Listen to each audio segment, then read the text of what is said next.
What up, everybody? It's your boy Agent. We're back once again. Hey, you already know. You see the hat I'm rocking. North Carolina basketball, baby, and college basketball season is in full swing. Yes, it's been a few games, a few couple weeks since I came on. I like to bet about a week and a half. Let some games build up and let you know my thoughts. But we're back again with another North Carolina Tar Heels basketball update. Yes, it has been 5 games since I last came on and gave you guys my thoughts, what's going on with the program, etc., etc. But here we are. 2-3 in the last 5 games. Yes, 2-3. And we'll break it down real quick and I'll give you my thoughts. We'll break it down real quick.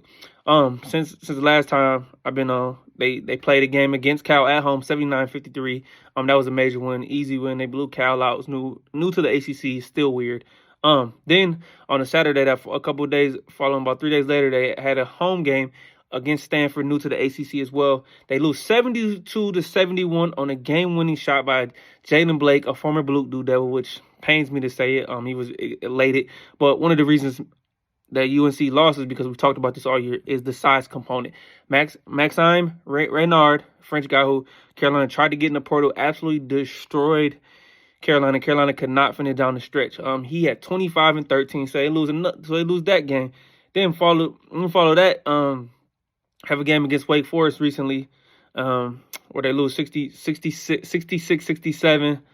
All I just say, and then before that they had let me flip out these games. BC was before that, and then they played Wake Forest, but they lost by 1 to Wake Forest, even though RJ hit a shot right at the buzzer to make it look closer than what it was. They really lost by 4. And Wake Forest is a hard place to play. They just had their first home loss against Duke.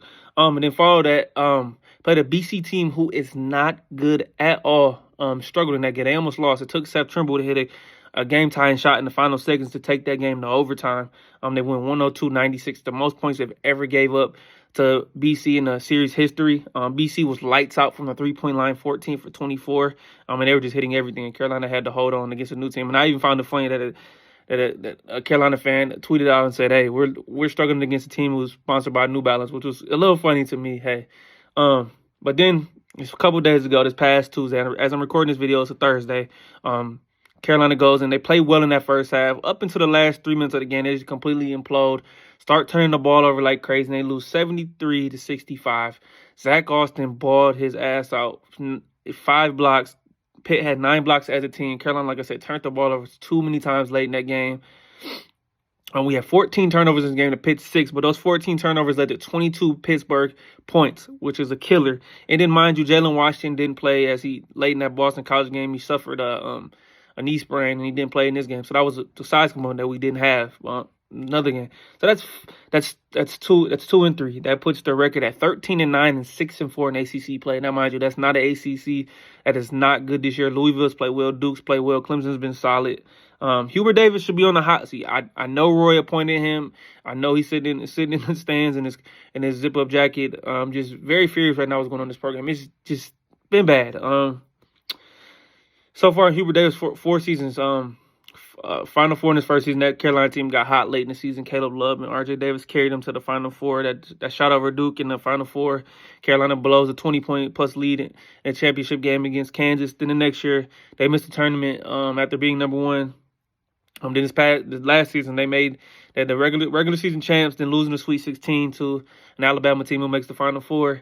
And this year, they're definitely on the verge of missing the tournament because, like I said, the ACC is weak. They've lost 5 games against these teams where they've had a lead with at least 3 minutes less to play in this game. Kansas, opening game, one of the opening games of the season. Michigan State in Maui. Florida, the Jordan Bland Classic. Stanford a couple weeks ago at home. And then Pitt recently in the Zoo. So that's 5 games. You could be looking at it could be 18-5. All right. So, it's bad. It's bad. It's all around. The leadership's not there. There's lack of leadership right now. Guys aren't playing hard. Guys aren't shooting efficient. I think the freshmen, Ian Jackson and Drake Powell, have been phenomenal. Seth Trimble, since he's come back from injury, he hasn't been his normal self. I could tell he hasn't been clicking as he was before, but he's still making some plays. Like I said, RJ's taking some tough shots. He's played well last couple games, but we don't have any size. I would say Jalen Washington's been solid the last couple games, but although he didn't play in his last game. Lubin's been good. But it's just been a disaster of a season, and Hubert Davis should feel the heat. I don't care what anybody says. firing him is on the table. This is not acceptable for Carolina basketball at this moment in time. This should never be acceptable, ever, ever, ever. And I know he was appointed by Roy, but he may not be the guy, and that's okay to say. So we'll see what happens as the season goes on. But these next 3 games, even before the Pitt game, I said these next 4 games, but now let's go to 3. They already lost 1. These next 3 games are at Duke, versus Pitt, at Clemson, and then they finish the season out at home versus Duke. But they don't win. They have to win all 3 of these games, in my opinion, to even think about it. And Duke is on the roll right now, number 2 in the country right now. Cooper Flagg's probably going to be player of the year right now, and Carolina will be huge underdogs in this game. And I know it's a rivalry, so it's got to bring the best out of them. Do I think they have a shot to win? Yeah, sure, it's always a shot. Do I think they will win? No. Let's see if this team doesn't fold, because when they start to get down late in games or last minute or 2, you start to see heads dropping, act like it's been over already, and it's not. So there's still some time left in the season. I'm optimistic, but not hopeful. Looks like we're going to miss the tournament again. Can they turn this around? Sure, but I mean, look, it's been 22 games, and they showed you who they are. I don't see a game, and they've had multiple losing streaks this year of more than 1 game. So just there's been no consistency, and they can't even beat the teams they're supposed to be, and then the teams they do beat, they struggle against, even if they're bad, like Boston College, for example. Let these teams hang in the game, and this is just an average to mediocre Carolina team. Once again. And like I said, this is unacceptable. There needs to be more talent in this roster. You have to utilize and prioritize this offseason.